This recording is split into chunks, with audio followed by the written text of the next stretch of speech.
paz do Senhor Jesus a todos vocês que estão conosco nessa noite. Deus abençoe vocês que estão nos acompanhando através da internet, que vocês possam se sentir abençoados e que nessa noite vocês possam estar percebendo que a presença de Deus está aí, nesse lugar, com você. Nosso Deus, Ele não é limitado por nenhuma das barreiras humanas que nos atrapalham, geográficas, temporais. Deus está em todo lugar e Deus está presente com você nessa hora também. Eu quero agradecer ao convite de poder estar com vocês aqui. Para mim sempre é uma honra e para mim sempre é um privilégio poder estar aqui. Muito obrigado, pastor Lucas, e ao pastor Emanuel que entrou em contato comigo. E o pastor Emanuel, ele me pediu que eu pudesse nessa noite ministrar a respeito de ação de graças, porque é uma data que é muito comemorada, especialmente nos Estados Unidos, mas que é na última quinta-feira de novembro. É uma data que tem uma significação muito importante para nós como cristãos. E eu espero poder passar isso para vocês nessa noite. Ação de graças, o ato de expressar gratidão em geral a Deus, por algum sucesso, alguma vitória, uma realização que a gente alcança que parecia impossível. Também é um reconhecimento público de que Deus é que nos agraciou com algum benefício e que nós jamais teríamos condições de receber se Ele não tivesse sido a nosso favor. Esse dia de ação de graças, que é a última quinta-feira de novembro, ele é bastante comemorado nos Estados Unidos e ele supera até mesmo o Natal e o Ano Novo em termos de festividades. Aqui no Brasil não se tem essa tradição e infelizmente a Black Friday, do consumismo acaba ofuscando aquilo que seria um momento de gratidão a Deus pelo que Ele já fez. Então, quando chega na última semana de novembro, as pessoas estão muito mais preocupadas com que ofertas elas vão conseguir adquirir nessa Black Friday, enquanto que em outras culturas se tem a percepção de que é uma semana de ação de graças. E por quê? Porque o primeiro culto de ação de graças, assim, tradicionalmente celebrado, foi pelos ingleses, os colonos ingleses, no ano de 1621, lá em Plymouth, quando eles conseguiram pela primeira vez uma colheita de milho que poderia durar ao longo do ano, e o inverno passou. Porque todas as tentativas de colonização fracassavam porque eles não conseguiam a colheita, o frio era muito intenso e as pessoas morriam de fome.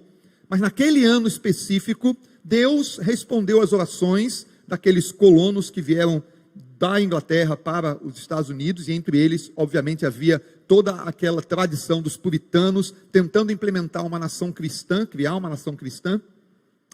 E aquele ano de 1621, Deus deu uma colheita fabulosa para eles e o inverno passou e eles sobreviveram. E também foi neste mesmo ano em que eles conseguiram paz com os nativos norte-americanos, os indígenas que estavam lá. Embora durou por pouco tempo, mas naquele ano foi um ano especial. E por causa desses eventos, se celebra então o dia de ação de graças, o dia em que aqueles colonos, junto com aqueles nativos, disseram: obrigado Deus pela colheita que o Senhor nos deu e porque esse ano nós vamos conseguir sobreviver. Essa é a origem do culto de ação de graças do mês de novembro. Só que render graças a Deus é algo muito maior do que isso, e muito mais do que agradecer pela colheita. Render graças a Deus tem uma origem, inclusive, muito diferente, que poucas pessoas sabem. Que o primeiro ato de render graças a Deus publicamente, na Bíblia, foi realizado por uma mulher. Sim, foi Lia, a primeira esposa de Jacó, que foi a primeira pessoa que publicamente rende graças a Deus, quando ela dá o nome do seu filho de Judá.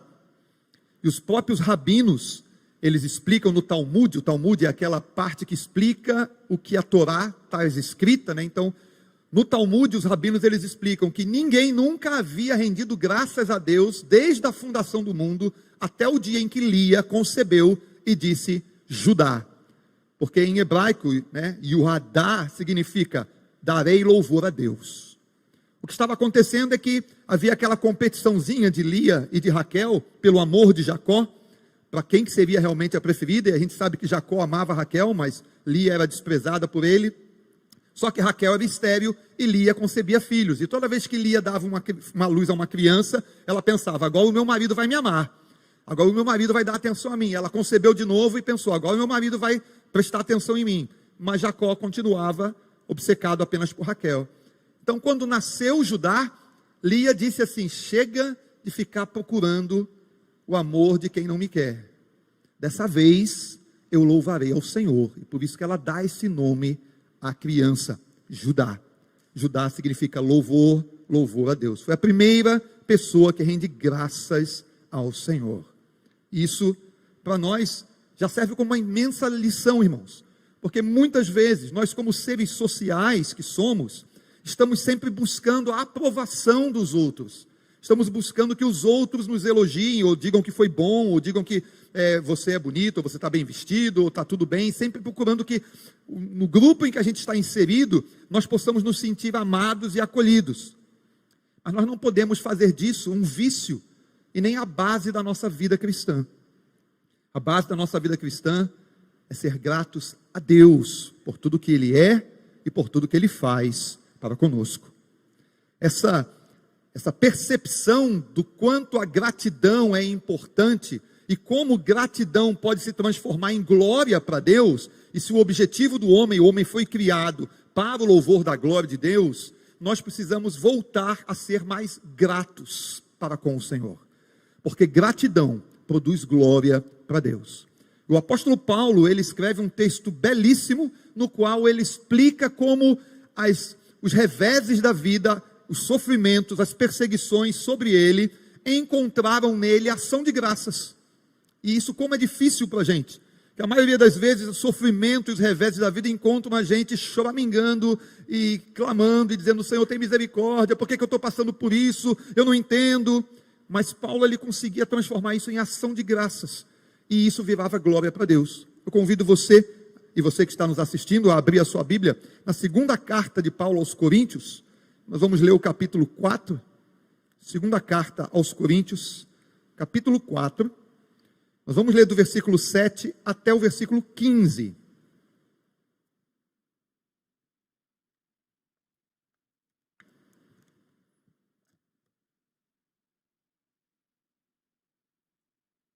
Amém? Os irmãos acharam? 2 Coríntios, capítulo 4, versículo 7 ao versículo 15. Você que está nos assistindo, se você não tiver uma Bíblia, nós vamos estar projetando aqui a Escritura. Está escrito assim: temos, porém, este tesouro em vasos de barro, para que a excelência do poder seja de Deus e não de nós. Em tudo somos atribulados, porém não angustiados, perplexos, porém não desanimados, perseguidos, porém não desamparados, abatidos, porém não destruídos, levando sempre no corpo o morrer de Jesus, para que também a sua vida se manifeste em nosso corpo. Porque nós que vivemos, somos sempre entregues à morte por causa de Jesus, para que também a vida de Jesus se manifeste em nossa carne mortal. De modo que em nós opera a morte, mas em vós a vida.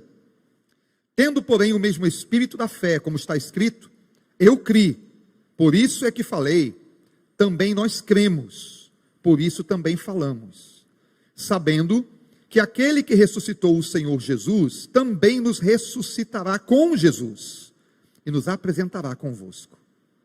Porque todas as coisas existem por amor de vós, para que a graça, multiplicando-se, torne abundantes as ações de graça, por meio de muitos, para a glória de Deus. Vamos orar? Deus, essa é a tua palavra, Senhor. E ela tem que estar acima dos nossos conceitos humanos. Ela é que é o nosso norte, o nosso guia. Ela é a nossa regra de fé e de prática. E nós rogamos ao Senhor que não permita que caiamos numa religiosidade estéril, seca e árida, aonde já não consigamos mais beber dos mananciais da tua palavra.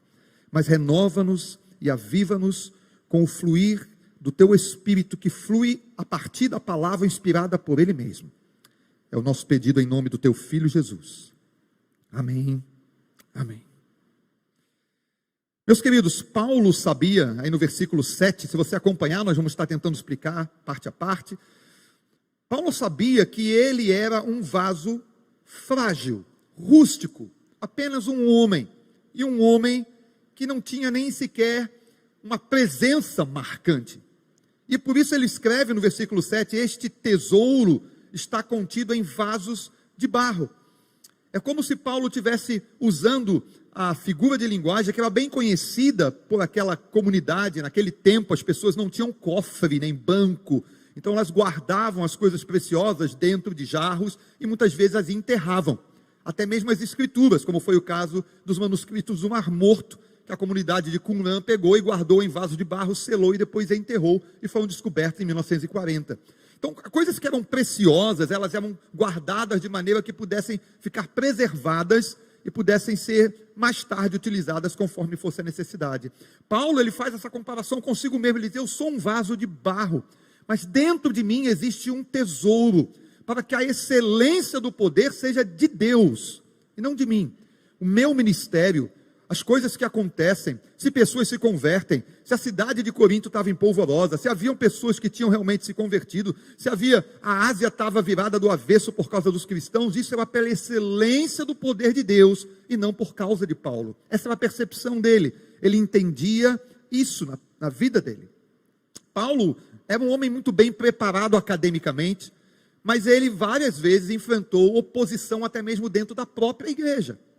A igreja que Paulo mais amava, a igreja que ele tanto declara o amor dele, que é a igreja de Corinto, era a igreja que também o desafiava continuamente, dizendo assim: ele é baixinho, ele não tem presença de púlpito, ele não fala bem, ele gagueja quando vai falar, ele escreve bem, tudo bem, ele escreve uma coisa, mas quando ele chega, ele não causa esse impacto todo.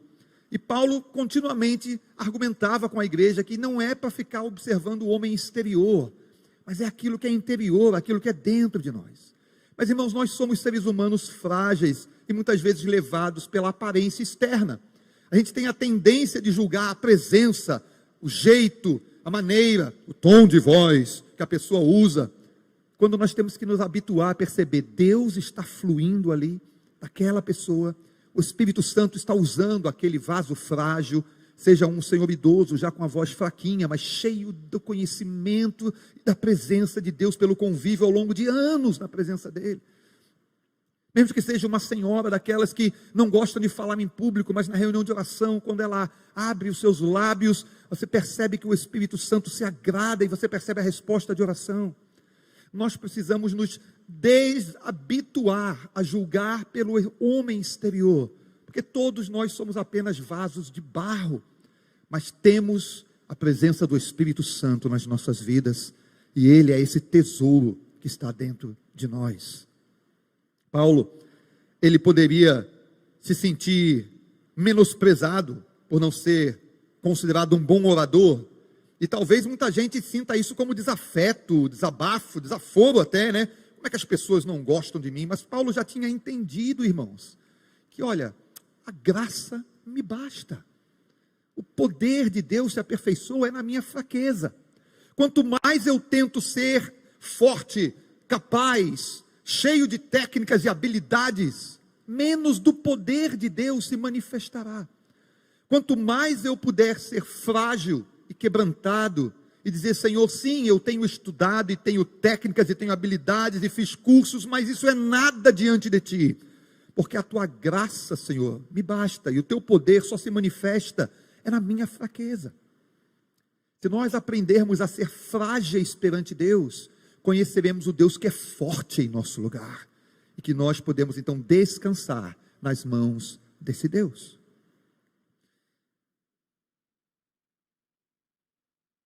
Em 1 Coríntios, no capítulo 1, Paulo, ele vai falar com aquela comunidade, lá do versículo 26 ao 29, estabelecendo uma diferença que muitas vezes nós temos dificuldade de viver dentro da própria igreja, irmãos. Eu vou ler para os irmãos, 1 Coríntios 1, de 26 a 29.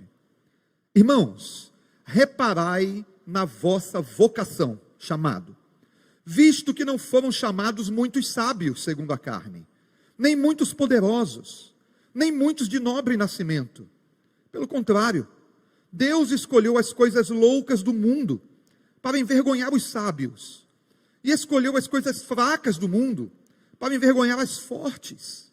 E Deus escolheu as coisas humildes do mundo e as desprezadas, e aquelas que não são, para reduzir a nada aquelas que pensam que são, a fim de que ninguém se vanglorie na presença de Deus. Meus queridos, como nós, como cristãos, temos perdido esse espírito da Escritura. Lembre-se que isso aqui é inspirado pelo Espírito Santo e é a Escritura eterna, regra de fé e prática.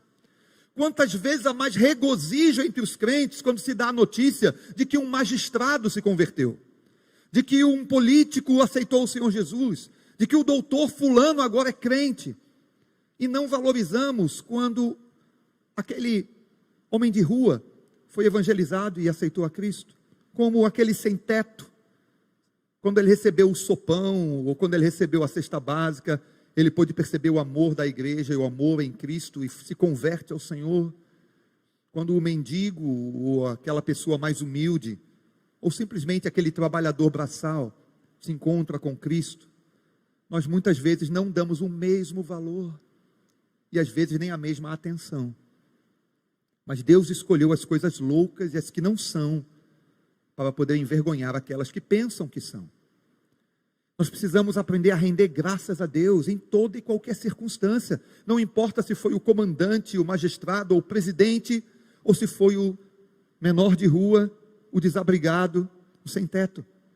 Importa que o Espírito de Deus continua alcançando os eleitos em toda a parte. Está sempre indo em busca daqueles que Ele, antes da fundação do mundo, escolheu para si. Somos nós que fazemos distinção social, irmãos. Isso não convém. Não convém nem na casa do Senhor, nem no coração de quem é cristão. Nós devemos acolher a todos com o mesmo espírito de amor.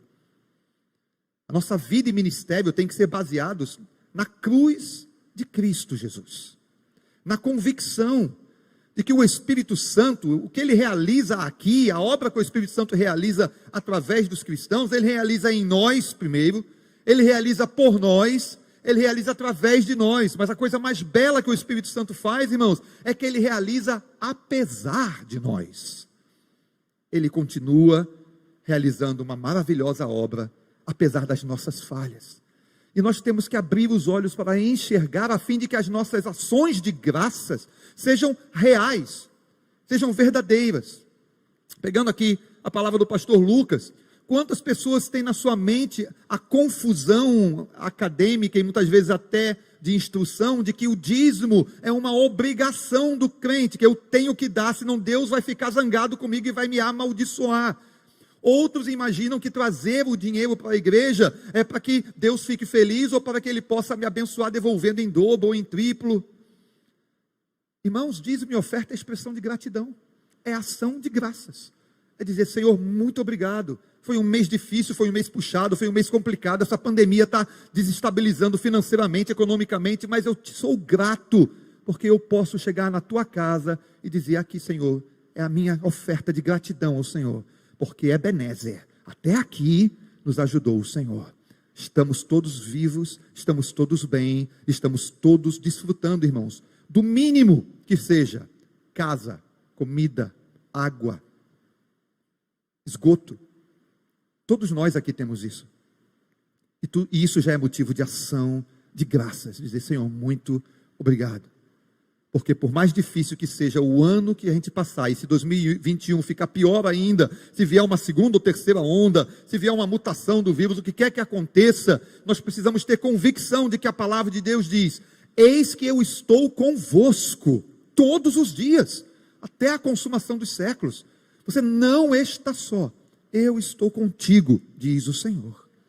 É por causa dessa convicção que Paulo, ele trata os sofrimentos que ele relata aqui nessa carta aos Coríntios, no capítulo 4, que nós lemos, ele trata com uma certa ambiguidade. E aí, se você puder manter aberto aí os versículos 8 e 9 de 2 Coríntios, capítulo 4, veja como Paulo, ele trata os sofrimentos que ele enfrenta e as perseguições, numa ambiguidade de eu sofro, mas eu rendo graças a Deus, porque Deus não me abandonou.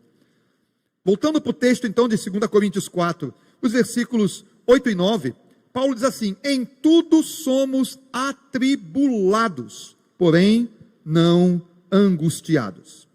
Eu vou fazer uma divisão aqui para falar primeiro dos adjetivos que são negativos aqui, o que Paulo está falando que ele passa, né, as situações que são negativas. Então, em primeiro lugar, ele fala atribulado. Essa é a palavra grega phlibomenoi, que significa ser esmagado como a uva quando ela vai ser feito vinho. Então, Paulo pega a palavra flibomenoi, que significa esmagar a uva, botar na prensa, no lagar, e esmagar para poder tirar o vinho, e ele fala, eu estou passando por isso, e ele coloca num tempo verbal contínuo. Então, uma tradução literal seria assim, ainda que em tudo eu seja permanentemente prensado e esmagado como uvas, eu não estou angustiado. E a gente vai ver que é essa angústia que ele está falando. Depois ele diz, perplexo. E a palavra perplexo aqui, que é aporumenoi, também no mesmo tempo verbal, continuadamente, ou seja, eu estou passando por essa perplexidade constante. No grego significa estar sem orientação, sem saber o que fazer, que decisão tomar, não tenho mais recursos nenhum, não tenho em que me segurar. E Paulo diz, constantemente eu passo por isso. Depois ele diz, perseguidos, também no mesmo tempo verbal, diokomenai, perseguições sem fim. E é a palavra grega que significa uma perseguição hostil, de quem tem raiva de você, que não vai te deixar em paz. Você está lá no seu canto quieto e aquela pessoa vem e vai lhe perturbar, porque ela tem raiva de você. Por último ele fala, abatidos. A palavra katabalomenoi também é contínuo. Só que katabalon é um verbo que significa jogar, lançar. Lançar para baixo. Lançar por terra. Então se a gente for pegar toda a situação ruim que Paulo está descrevendo, ele está dizendo assim, eu estou sendo esmagado como as uvas, sem orientação, sem tomar nenhuma decisão, não tenho mais recursos, perseguido por pessoas que me odeiam e me jogam para baixo e me lançam por terra para me prostrar. Mas para cada ataque desses, Paulo encontra uma resposta da graça de Deus que o capacita a vivenciar essa situação e dizer assim, graças a Deus, graças a Deus. E as respostas que Paulo ele encontra são as seguintes. Ele diz, atribulado, porém não angustiado. Estou sendo esmagado como a uva, mas a palavra angustiada aqui no grego é esticar além do limite até arrebentar. Sabe quando você pega o elástico ou um plástico e você vai esticando, esticando e ele arrebenta? Paulo ele está dizendo assim, vocês podem me esmagar como a uva é esmagada, mas eu não vou arrebentar, porque é o Senhor que me sustenta, que me mantém unido, que me mantém coeso. E a imagem que ele passa, que é linda, irmãos, é que a uva, quando é esmagada, ela produz alimento, ela produz vinho, ela produz alegria. E às vezes, é só no nosso esmagamento, através de tribulações e sofrimentos e angústias, que Deus extrai de nós o melhor que nós temos para alimentar e alegrar outras pessoas. Ninguém quer passar por esmagamento, nem eu, por favor. Mas o Deus que conhece o nosso caráter, que conhece as nossas necessidades, sabe que muitas vezes vai ser nessa situação onde Ele extrai de nós o melhor. Para a gente que é aqui do Nordeste, que talvez não tenha muito intimidade com fazer vinho, vamos pensar no caldo de cana, né? É só quando você coloca a cana na moenda, que você passa ela por aquilo, é que ela extrai dali o melhor dela. O caldo que é alimento e que nos sustenta, e que nos dá alegria muitas vezes.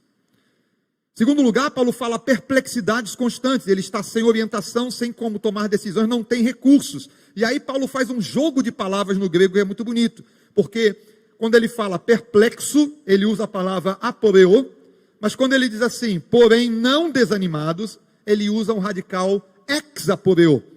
Ele está dizendo assim, eu estou perplexo. Aí ele pega um radical que coloca em intensidade, assim, eu estou perplexo, eu estou sem orientação, sem recursos, mas eu não estou desamparado por Deus. Me faltam algumas coisas, mas não me falta o ar, não me falta a água, não me falta a proteção de Deus. E na sociedade de consumo que nós vivemos, é muito perigoso a gente achar que tem falta porque não tem o último modelo de celular que foi lançado. Que a gente tem falta porque não temos ainda aquela televisão de 725 polegadas para poder colocar no nosso ambiente. Que a gente tem falta porque o nosso carro já está com 2 ou 3 anos e a gente tem que pegar e trocar para um zero. É muito perigoso nós mergulharmos numa sociedade de consumo onde a gente pensa que falta é eu não ter aquilo que é a última moda. Paulo ele diz, olha, eu estou com falta de uma porção de coisas, mas eu não estou desamparado por Deus.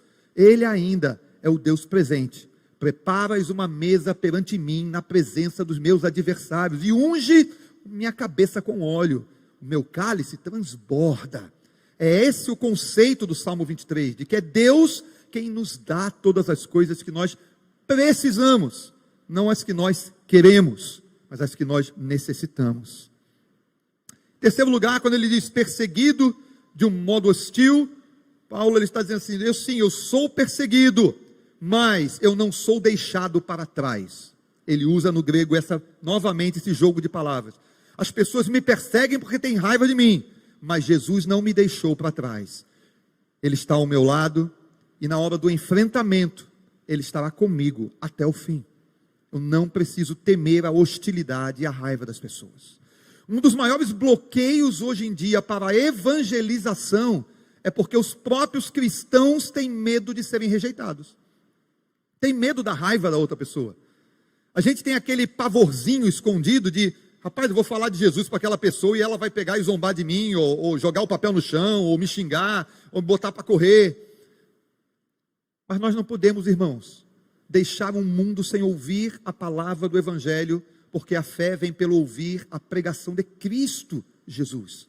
E nós só poderemos encontrar aqueles que restam se nós pregarmos o Evangelho a toda a criatura. E nós precisamos perder o medo, porque infelizmente a igreja se tornou um gueto, aonde a gente vem e espera que alguém faça a obra, alguém toca, alguém canta, alguém prega, eu só venho e sento.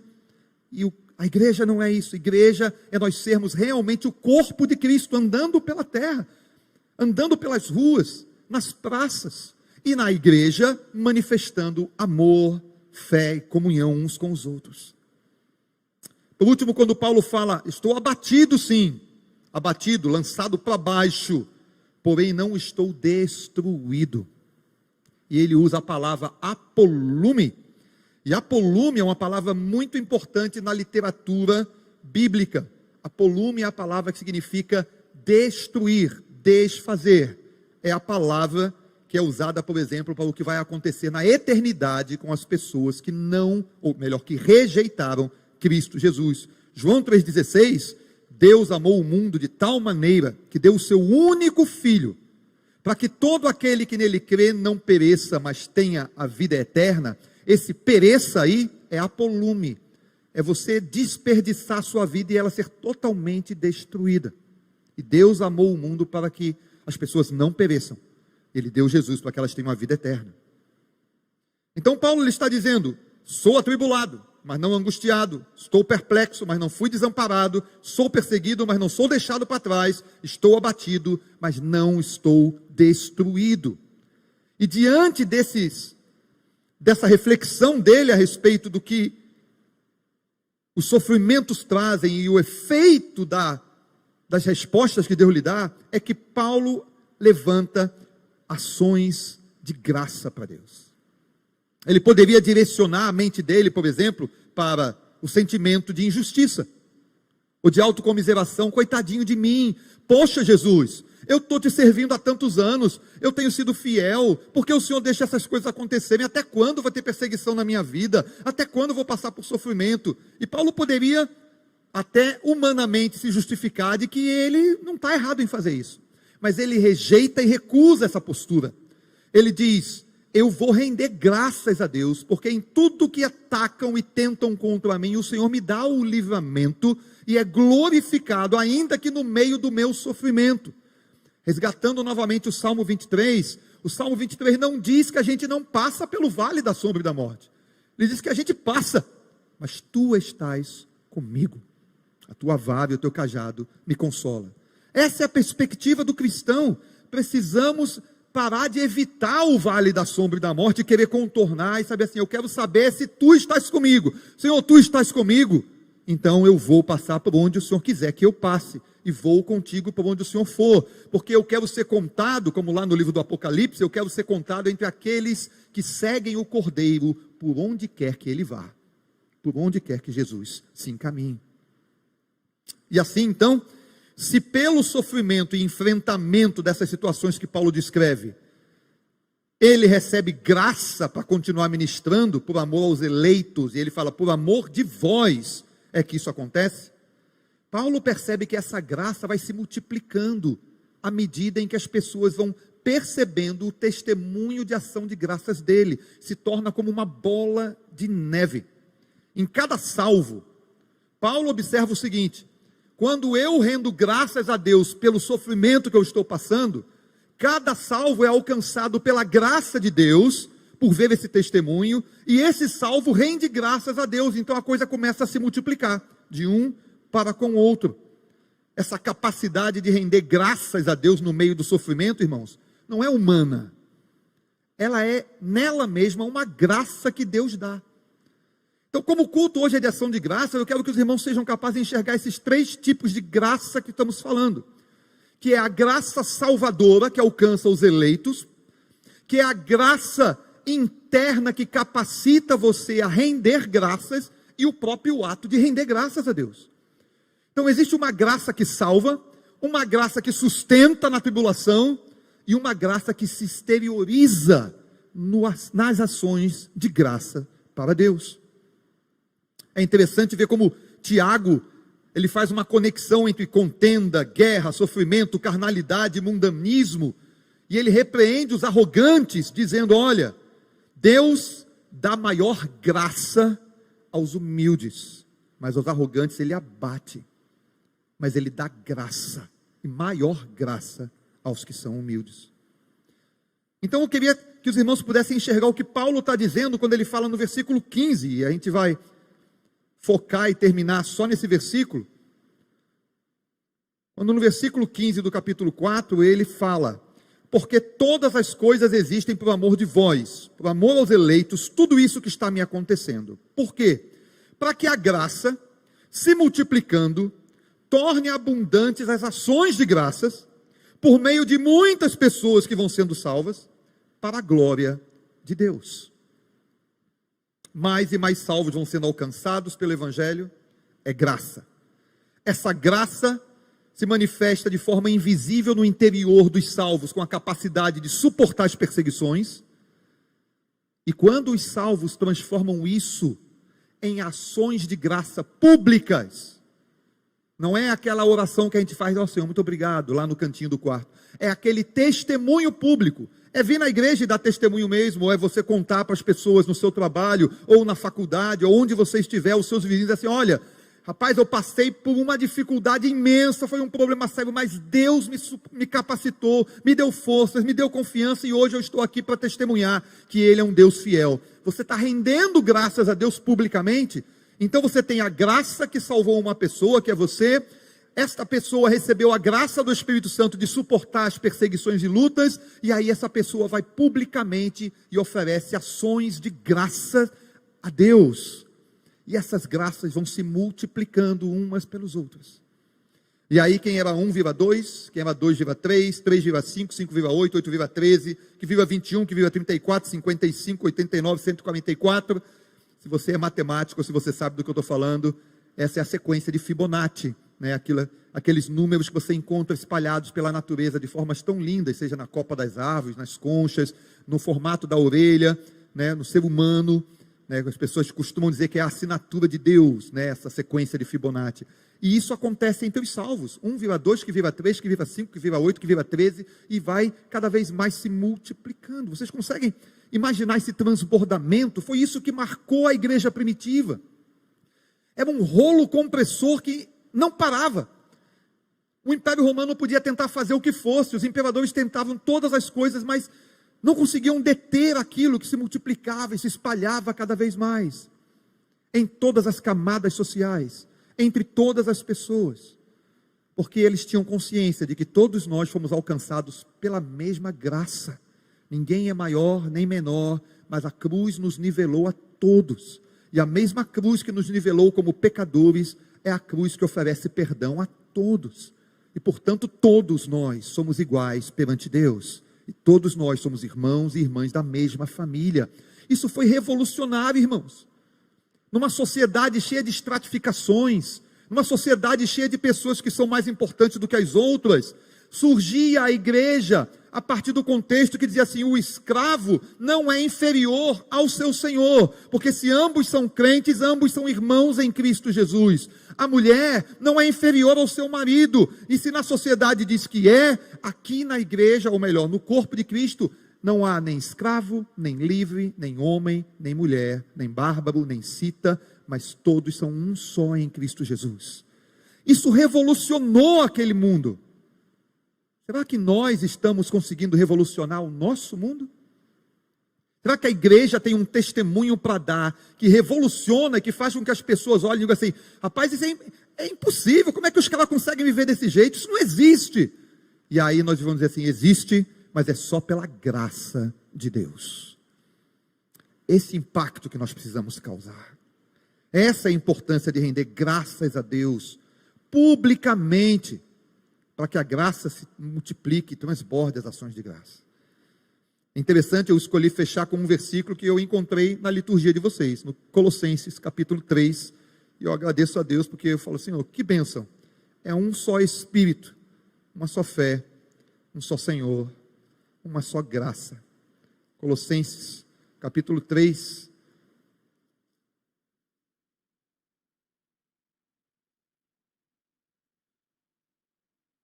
versículos de 12 a 15, é o impacto que nós precisamos causar no mundo com a graça de Deus. Revesti-vos, pois, como eleitos de Deus, santos e amados, de ternos afetos de misericórdia, de bondade, de humildade, de mansidão, de longanimidade. Suportai-vos uns aos outros, perdoai-vos mutuamente, caso alguém tenha motivo de queixa contra outro.